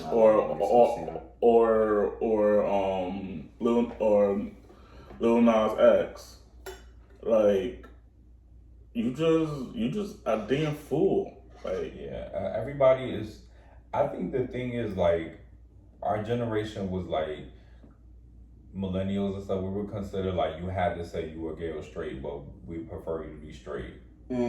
Now it's everybody is like so inclusive that everybody is saying like, well, I don't have to put a label on myself, but I can dip and dab, but it could be exposed. That's the difference between the generations. So it's just difficult to really say if people should put labels or not, because then you have people like Latino, what's his name, Latino Poppy or Latino Period. He used to say, he called himself a DL Trade, and I'm like, you can't call yourself DL Trade and you're posting porn content or you're posting you kissing your man. The whole point of being DL is that people don't know. Right. So he turned it into like this thing where it's like a trend to be DL but exposed. Because DL men get exposed a lot too. That's another thing. A lot. So it's almost like you're saying like, oh, I'm gay without being gay or admitting a label. But if I mess with a man, I could just say, oh, it was just that time. Which is nothing wrong with that. But I think that's where the generations differ. I don't know. Yeah, no, there's definitely a difference of how it was back then to now. And even our parents and grandparents, y'all finna with your eye, like you can't go back and forth. And like my grandmother, she recently like stopped doing it, but she would just ask me every single time. She's like, "So when are you gonna marry a great, a nice, fine young man?"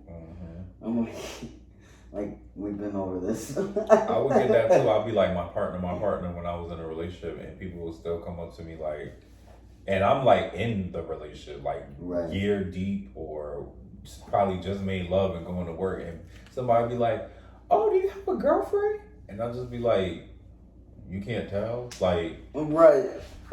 And I just never understood if it was just people didn't read the room or people genuinely just didn't know. I wanted to get into that a little bit actually. Now that we brought that, go ahead. Because I've been asked if now that I've been asked if I'm now that I'm a trans man, if I'm interested in trans women or if I'm interested in men, cis men, or Yeah. Yeah, And, so or like another trans man. right. So him, you're attracted to Women. women. Yes. Mm-hmm. Now, does it matter if she's heterosexual or she's pansexual or if she's bisexual? Not at all. Okay. No. So women, feminine presenting, or it doesn't matter? I love the more feminine presenting. Okay. Yeah, even when I was a lesbian, like before I came out trans. Oh yeah, I Always definitely know very, that. yeah. I love my feminine women. You know, there were times like I had, you know, there was a stud that had a crush on me or something like that, and I'm sorry, I'm just not attracted to that. Yeah. I would, you know, and then I would be with a man. You Right. know what I mean? And even as a trans man, you know, the same goes. Like, you know, I'm interested in women, and just to be clear too, like if there was a great looking trans woman, it doesn't bother me either. You know what I mean? She's femme presenting. Yes. Right. Yes. And does that matter when it comes to like the trouble is the surgery stuff, right? Right. Okay. And I like hit myself in the head about it because I know how it feels to be insecure about your body when you're not transitioned yet. Mm-hmm. You know what I mean? If the idea was pre-op versus op. Yes, like if the idea was to eventually get surgery, I wouldn't mind. But if you were comfortable just like that with your, you know, your normal parts, I couldn't do that because I'm just not into it. When you were lesbian, were you a touch me not? I know the terms, y'all. I know the terms. Yeah, you do. Yeah. For a while I was, and then I got into a relationship with this girl that I was with for about 3 years, and love is love. Like if I deeply knew you loved me and I loved you just the same, I was okay and I was comfortable with you. It was about being comfortable. Yeah. It wasn't never about that. You know, I wasn't into it. But I do prefer like. I always preferred to be more the dominant one because I wasn't comfortable with my body parts. Yeah. And it wasn't until I finally decided to come out trans that I realized how uncomfortable I was with my body parts. You know what I mean? And speaking of that, would you ever like conceive since you still have the genetic makeup? Honestly, if you were with a trans woman. No. In the past, I thought I would because I always wanted a little me, you know, of course. Right. But like, I just can't see myself going through a pregnancy and like, you know, I can't do it. And because my envision and image was always me being the man and the woman being there while she's pregnant holding her stomach, and like that version, the opposite, not me having the stomach. There is a couple that I've seen on the No Homo podcast, the No Homo Show podcast, and they have a trans man on there that is conceiving, and I think that's a beautiful thing. If me personally, if I was with a trans man, because I can't carry the baby, even if I was to be more effeminate than him, we know genetically we would be open-minded. Like I would want us to be open-minded for him to carry, or if we get a donor, we would have to have the funds. You know. Money's always in the mix. But if he would carry the baby, I would still be the one home cooking, cleaning, and taking care of the baby while he worked. I would do it. Like.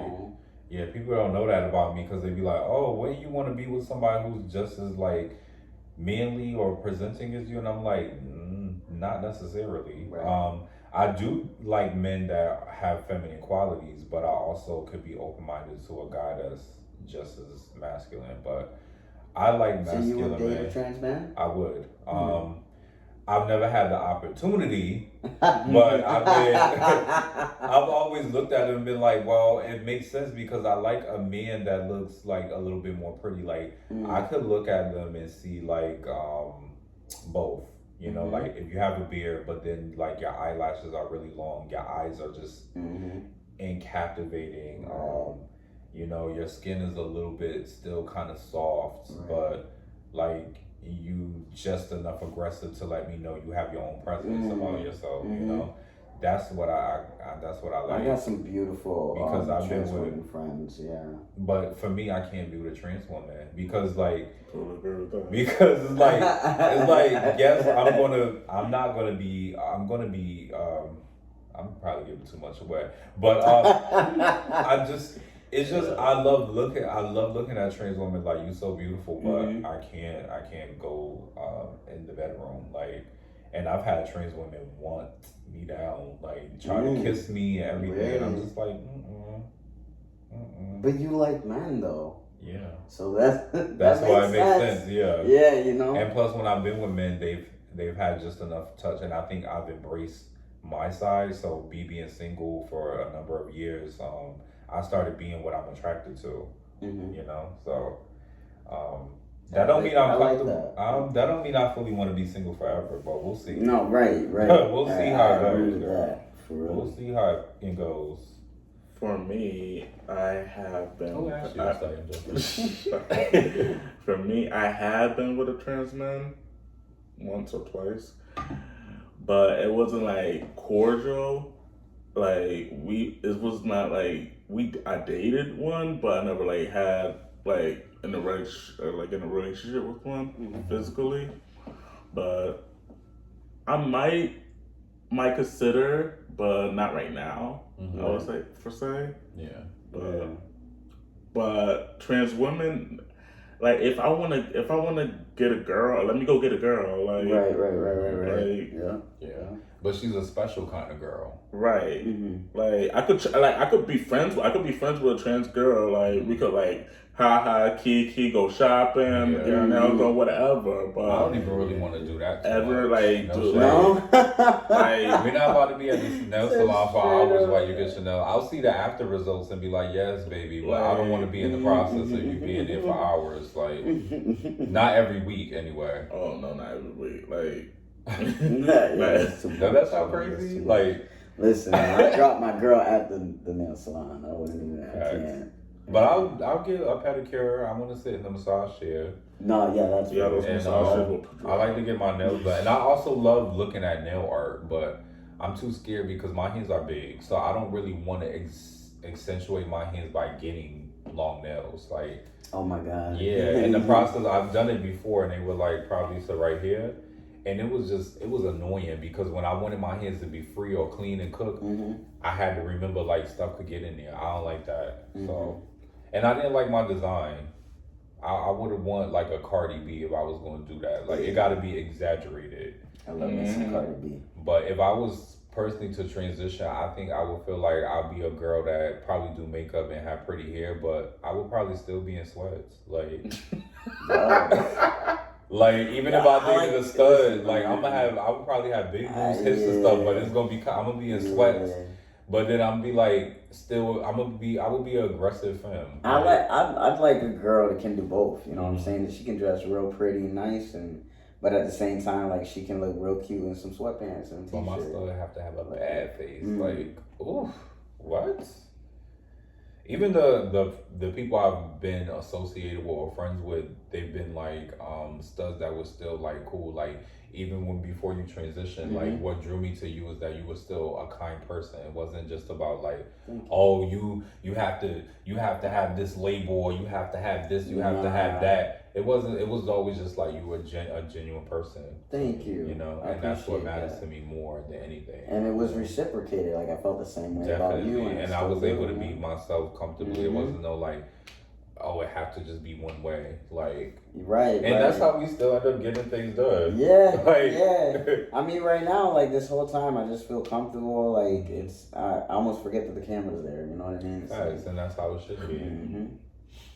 Because like a lot of podcasts, I love them, but it's just like too much editing and too much like staying on topic, like and real conversations are not like that. No, they're not. Like not all the time anyway. Like it's a doggone talk show, like. Right, exactly. And that's why I like Poor Minds because Lex and Drea, like Lex is the wild one. Lex speak everything that's on her mind, and she kind of like she's feminine presenting, but she's aggressive. and she's a Leo. And they had Shits and Giggles, which is like a heterosexual male, or they identify as heterosexual men, but they also open minded. They'll take pictures where they like this with each other, and like almost like friend couple type pictures, like holding his legs up like this, like you know, just being silly, because their page is called Shits and Giggles Podcast, and that's what I like about them. And they're from the UK, which nice.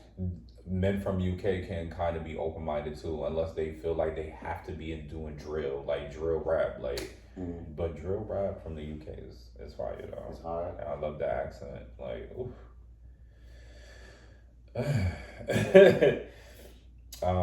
Kendrick Lamar will be performing at the Super Bowl while Drake never has. So I think I think the views are gonna Drake's be. whole life. I don't understand how he happened though. That is crazy. But, I didn't even know Drake, that. I don't understand it either. I really don't. Because he's been everywhere. Yeah, I don't get why he hasn't. But Kendrick Lamar, that's gonna help him. Even though it's free, no shade. You perform free at the Super Bowl. Really? But it's gonna get them streams up. Oh yeah. He's been killing it lately. Oh Since they're the not diss. like us. They're not like us. Yep. And people have started looking at Drake sideways because they're starting to be like, well, you're not really Caribbean, or you're not really this, or you're not really in that hood, because a lot of hip hop is about credibility. And like for me, it was like when I did music, I like being grounded, but then I wanted to expand. So it's like you have to, like, when you grow up and expand and transition, there's gonna be things that you let go of, and people have to either be with it or not. But for me, it was about like, well, I was always rooted in something, but I wasn't expanding. So I was like, I want to take my own direction. Right. Because, you know, my lyrics were always controversial. And then it's like my personal life was more exposed, but then my lyrics got, like, where am I doing my lyrics? So I kind of like took a drop back, if that makes sense. Yeah. And then it was like I wanted to do certain types of beats and pop beats and work with international artists and through the internet and expand. And I was focused on the numbers. That's what threw me off too. That like I feel that, because I can get obsessive about how much views I'm getting, what's the total numbers on my YouTube channel, and I could just refresh for a minute, and like I have to like recenter myself and like bring myself back and remember like I'm doing this because I love to do it, right? I don't have expectations, because that just sets me in a whole different mindset. But like I do enjoy when I get feedback, you know what I'm saying, and it's good feedback, even if it's bad feedback. Like you still watch my video, you know what I mean? And, but like I can definitely understand the obsession with the views and stuff. It's just because that's what social media almost is all about nowadays. How many clicks you're getting, how many views you're getting, how many followers you have.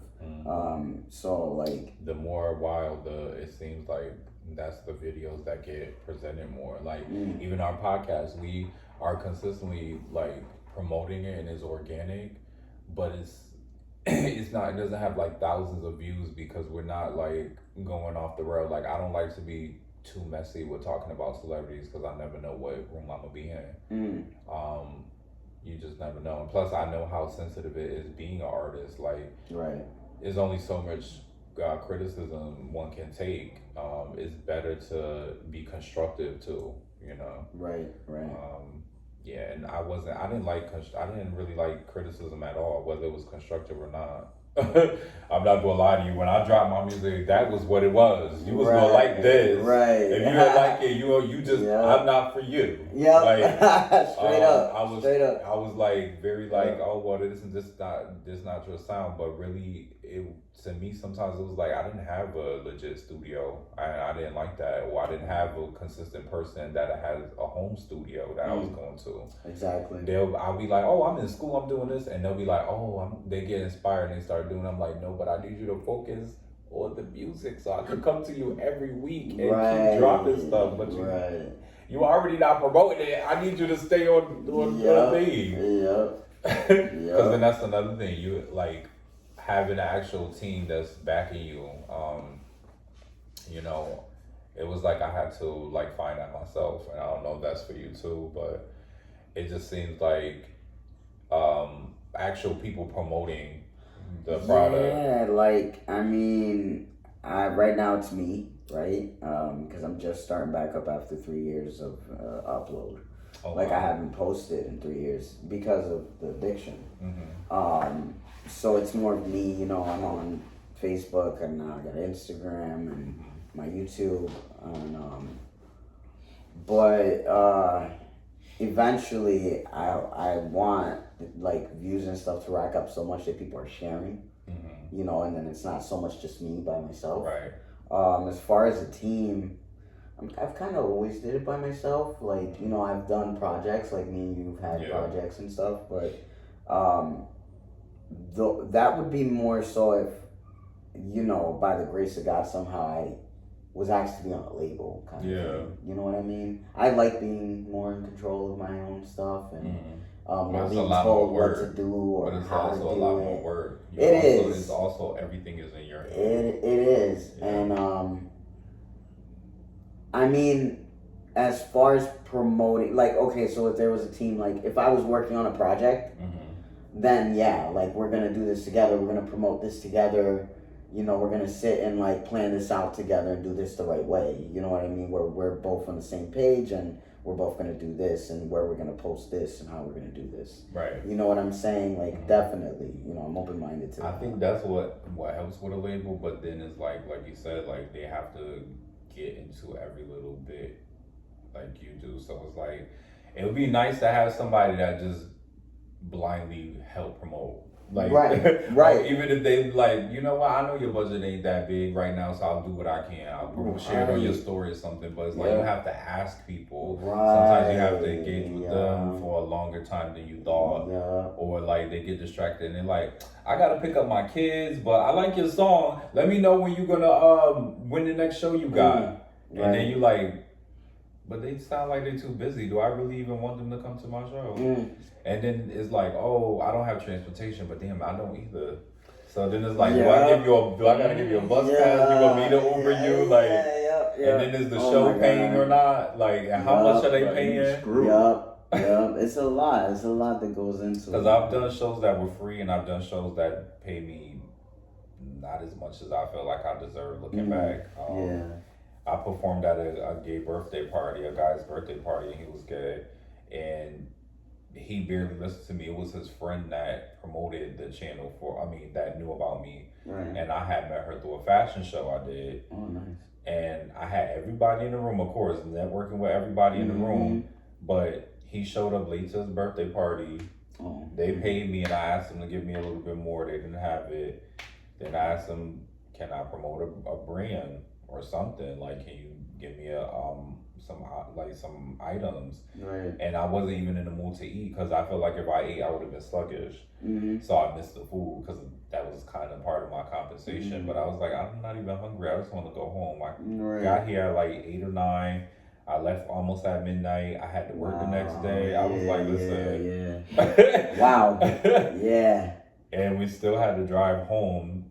So I was like, just run me by buddy and I gotta go. Right. But I also built those connections too, so. It was grounding. It was very grounding, I'll say that. I actually I gotta do more.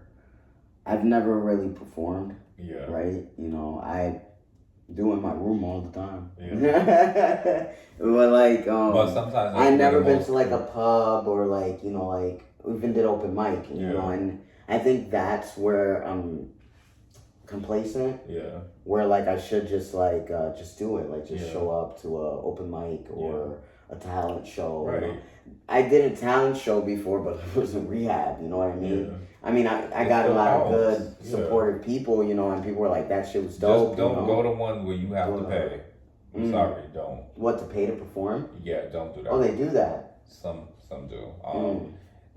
Because they'll say, oh, we'll give it back to you later or something. And to me, I just don't think that's fair because I think that's playing on your time. Right. You know, I've never done anywhere I've paid, but I know people that have Mm. Yeah. And Yeah. I just feel like he didn't get what he deserved. Like he deserved so much more. Like they gave it to him later. Oh, I promise you this later, and that's like an independent label. But I get it. You know, people budgets are tight too. But you know, it should be set and solid. Like we give you this. Oh, but then you did this extra work. We'll give you a little bit more. Right. Yeah. I'm getting paid. Yeah. Like Because I'm going and I'm being yeah. entertainment. Right. Right. Thanks for that advice. Because then what that's gonna do is make you feel more of you're building a foundation with somebody and a trust. Because if somebody just you won't feel shysted. Yeah, that's what I'm saying. Yeah, I like you'll want to come back to them again. You'll be like, oh, right. I remember they paid me when I had no gas in my car. Business. Yeah, and they gave me gas in my car, and they gave me food, and they gave me a little something under the table, or like a couple items from a brand. That's more, I think, for me, that's more inviting. That's more building a trust, a foundation. Right. Instead of just like, oh, we could give you some promo later. Right. And then they don't follow through. I've had companies do that to me. They didn't follow through. And they wanted me to come on their show. They were a label, an independent label. I performed and I paid. And then I turned around, and this when I was younger though, I was just like, just trying to put myself out there with different people. But I didn't really need to do that because I was able to walk in the room and promote myself with them. Then they wanted me to come on their podcast because they had a podcast too, which they shouldn't have been doing. They should have made it about the music. Right. They wanted me to come on there to talk about DL men. I was like, what does that have to do with my music? Y'all don't respect me as an artist. Wow. Y'all want me to go a whole different direction. Then next thing you know, I'm the local gay guy that all exposes all the DL men. Plus, I wasn't into DL men. Wow. That's another thing. I wasn't into DL men. Oh, fuck that. Like, you know, I've had open relationships. DL men for what? Right, exactly. Where my man supports me openly. Right, exactly. He ain't had no choice. You was going to see it anyway. Yep. You was going to see me be like, oh, I got to go meet up with Booty, and I'm about to go do this music video. Yep. Are we driving in? Oh, yeah, you driving? Okay, come on. Yep. Like, always. Yep. Always. That's why I'm like, if you don't have the budget, just don't try to get me to be a part of your da-da-da. Right, that's my thing too. Like, I want to be more professional. I want to pay for studio time. You know, if I don't create my own studio in my bedroom, I want to pay for the good, right shit, like an actual studio. You know, if I'm going to do a music video, somebody professional and like, you know, because I just want to upgrade at this point. You know what I mean? I did like where G. Smith was, though. Like, cause he was consistent. Like I would work with him again. I actually reached out to him, but he never reached out back. But he had a lot going on, Yeah, so but like, I don't care about that stuff. But like, just in a sense where like, I want my quality of my video to be good. Like, I want it to look professional, you know. And it's just because that's just how I am. I'm very like, how do you say it? Like perfectionist when it comes to my stuff. So it's like, I was like that too, and I didn't realize I was taking on like a lot. Like I was almost being like the co-director, and then I edited the video, and you were taking on like you were everything. You were the director. I was the entertainer. Like I was picking the location. I would want to, like, if I'm doing a music video, it's got its own you know, director and stuff like that, and I'm just the artist. Right. You know? But I wanted to do that, but he was also so open, like, oh, what do you want to do? He was like, what do you want to do? He was like, what did you want to do, or where you want to go? So I was like, I got to pick the locations too. Yeah, that's crazy. Which was fine, but I was just like, damn, I wasn't thinking about that. Right. And then I was promoting Kizomba, the shirts, and the underwear company, and so it was already in the midst of that too. But it was just like, damn, that's a lot. But you had to pay for the studio time, so I was like, I owe you a video. You know, I was like, okay, you're right. So I was like, the least we could do. Right. But yeah, for sure, like, my next music video is gonna be like solid.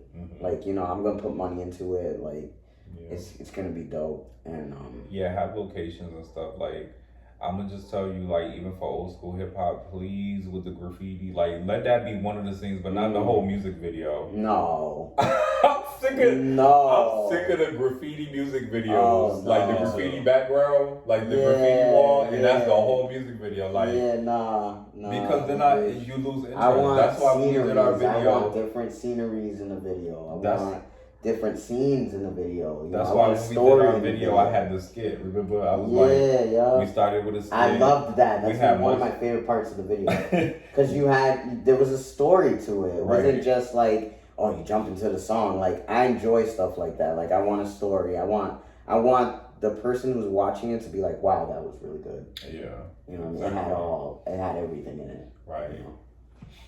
It took a lot of work, but the final production, it was worth it. Megan Good, speaking of paying for things and stuff, Megan Good is reportedly paying all of Jonathan Major's bills, including child support for his daughter and $75,000 for his dog training.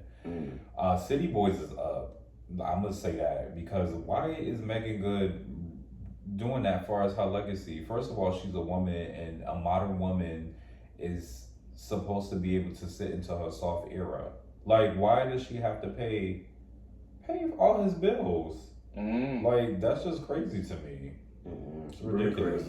Yeah, that's fine. Shannon Sharp accidentally went live on Instagram while clapping some lady's cheeks, and it sounded like serious. And they saying that he did it because of the allegations about his sexuality.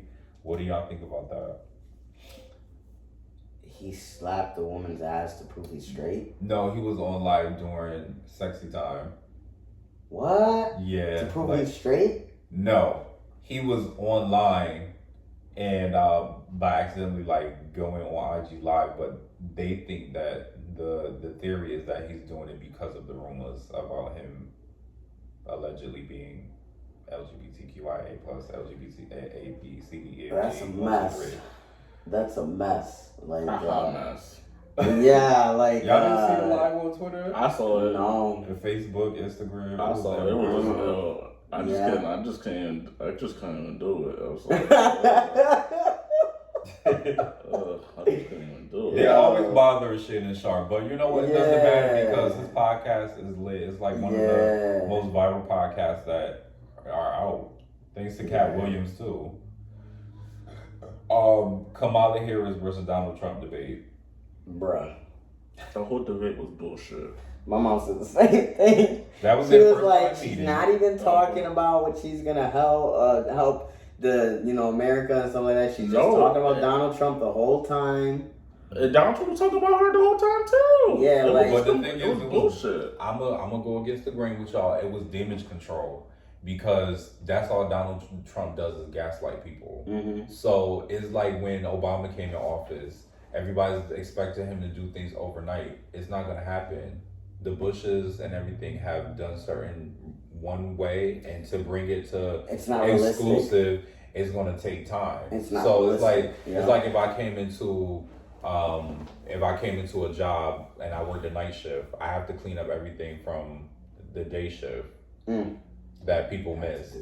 So when you look at it like that, and y'all know that because y'all both have 9 to 5s, like when you do that, you have to like clean up that. It can't just like you walk in and you just say this is what I'm going to do because a lot of times that's what happens. Shit got to get done. Yeah, stores got to open. And that's how I felt about the Bushes. Like they didn't really accommodate us. I remember my parents didn't had to struggle extra hard and hustle even more.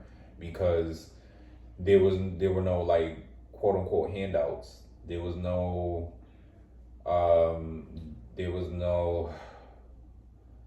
food stamps were limited. Like you couldn't make a certain amount. There was limited access. When Obama came into office, he said if you have a business that makes under $250,000 or something, or $25,000 a month, then you still are eligible for food stamps. So when Obama came in, he helped with that. That was one thing he did. Another thing he did was keep funding for LGBT, for trans that want to get surgery. Trump. went against the grain. Trump went against that. So that's why she's speaking in a more broad way, because it's like if she addressed everything, then it's like going to leave somebody else out. Yeah. If she only say for trans men, then trans women are going to have to say something. Right. So she have to keep it. And she's a Libra. She's gonna be. Like at the end of the day, I want to choose her. Like all day, every day. Like it's just how she had to come in. Yeah. But she put Trump in the. She got him. When you gonna be that person, you're gonna take critique. Like you know, she did grab him. She came up to him in his face, handshaked him. She met his dominance and was like, well, nah, I'm reading the room. Like, you're not going to do me like that. Right. So I really admired Kamala for that.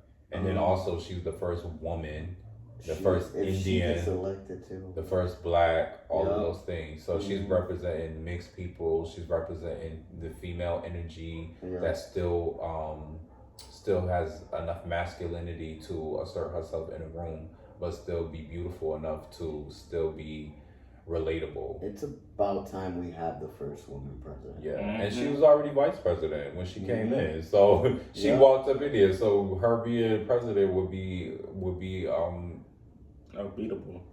It would be second nature. Right.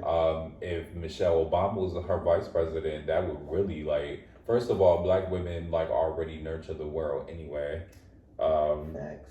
People want to have the image of a black woman, but black women have the E gene. Let's be honest. Black women carry the DNA to create every creed, every type of person. Like if you have long hair, short hair, curly hair, dark hair, kinky hair, straight hair, all of the genetics. If it wasn't for a black woman having the melanin that she have, none of us would exist. And then during slavery, that was another thing, the nurturing. Like they had black slave owners' kids come in there and be breastfed by the black woman, not by the woman the white woman, because she didn't want her breasts to sag. She didn't want her body to change, but she didn't want to be nurturing. Like black women were always perceived as the nurturer. Yes. You know, but black women are also not a monolithic. They're not one type. Just like gay people are not either. Y'all need to realize that. Facts. That's very big facts there. I don't want to have to cut my visit short. No, that's fine. That's completely fine. Is like an that's hour. fine. Yeah. And my appointment. And one of the last things we want to say is that it's been 21 years and in 4 days. In 4 days since the 9/11 tragedy. So we just want to let's acknowledge that. Give a moment of silence.